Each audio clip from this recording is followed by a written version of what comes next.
আসসালামু আলাইকুম ওয়া রাহমাতুল্লাহ। লেডি কুকিং হাউসের পক্ষ থেকে স্বাগতম জানাচ্ছি। আশা করছি প্রত্যেকে খুবই ভালো আছে। আপনাদের দোয়ায় আমিও খুব ভালো আছি। আজ আমি বানিয়ে দেখাচ্ছি কাঁচা আমের আচার।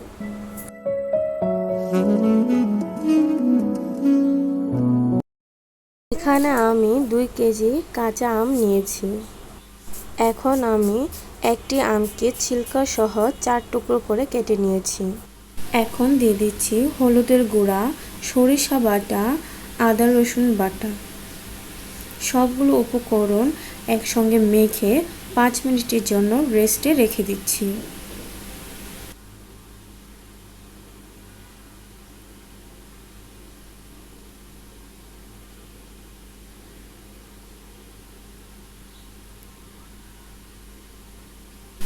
এখন আমি চুলায় বড় একটি ফ্রাই প্যান বসিয়ে দিয়েছি। দিয়ে দিচ্ছি পরিমাণ মতো সরিষা তেল।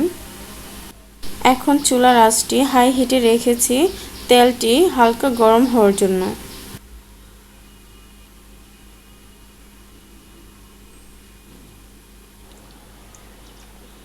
এই তেলটি গরম হয়ে এসেছে। এখন দিয়ে দিচ্ছি 1 চামচ রসুন পেস্ট, দিচ্ছি 1 চামচ সরিষা পেস্ট। এখন সবগুলো উপকরণ একটু হালকা নেড়ে চেড়ে দিচ্ছি। যেহেতু কাঁচা আমে হলুদ মাখিয়েছিলাম তাই হলুদের পরিমাণ একটু কম দিতে হবে।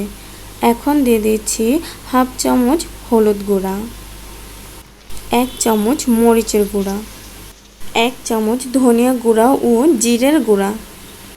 এখন দিয়ে দিচ্ছি 4টি এলাচ, 3-4 টুকরা দারচিনি, 3টি তেজপাতা। সবগুলো উপকরণ খুব ভালোভাবে তেলের সঙ্গে নাড়িয়ে চেড়ে মিশিয়ে নিচ্ছি। এখন দিয়ে দিচ্ছি সরিষা দিয়ে মেখে নেওয়া কাঁচা আমগুলো। কাঁচা আমগুলো আমি ছিলকা সহই নিয়েছি।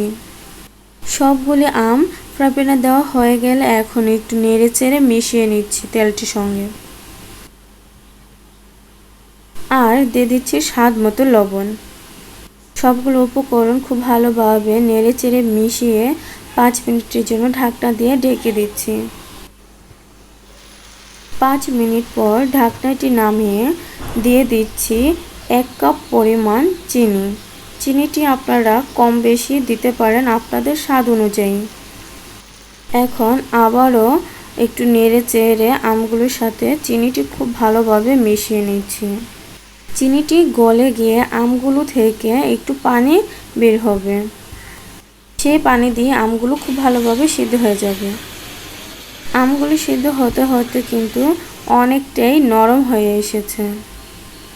আপনি যদি আমার চ্যানেলে নতুন হয়ে থাকেন এবং আমার ভিডিওগুলো ভালো লেগে থাকে তাহলে লাইক, কমেন্ট, শেয়ার দিয়ে জানাবেন এবং সাবস্ক্রাইব করে আমার পাশে থাকবেন। এই মুহূর্তে দিয়ে দিচ্ছি 2.5 চামচ 5 ফোড়নের গুঁড়া।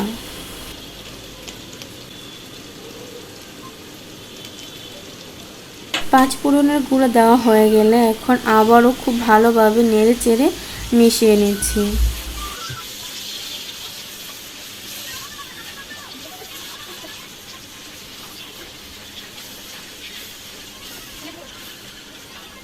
আমগুলো জাল হতে হতে এরকম শুকিয়ে আসবে। এই মুহূর্তে 12 থেকে 14টি শুকনো মরিচ দিয়ে দিচ্ছি।